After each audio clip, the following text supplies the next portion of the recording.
Hello, welcome back. Magbibigay na naman ako sa inyo ng kunting kaalaman. Alam nyo ba? Ang tunay na tunog ng agila ay hindi tulad ng naririnig natin sa mga pelikula.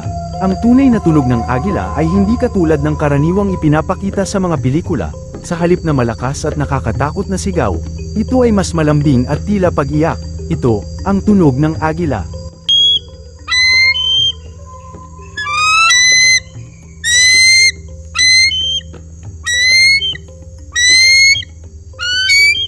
Ang tunog naman ng bald eagle, Haliaeetus leucocephalus, ay isang manipis at tila pagtatahol. Ganito.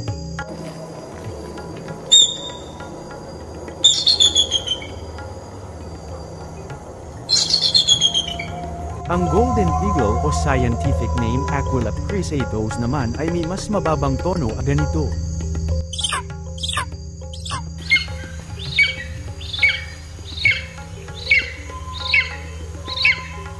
Sa mga pelikula at telebisyon, madalas na ginagamit ang tunog ng red-tailed hawk, scientific name Buteo jamaicensis, upang palitan ang tunay na tunog ng agila.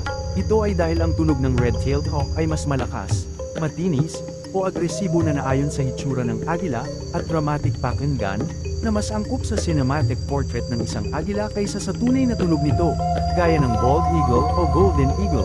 Ito ang tunog ng red-tailed hawk.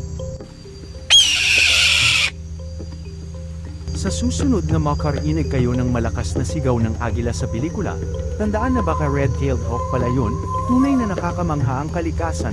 Follow for more amazing nature facts.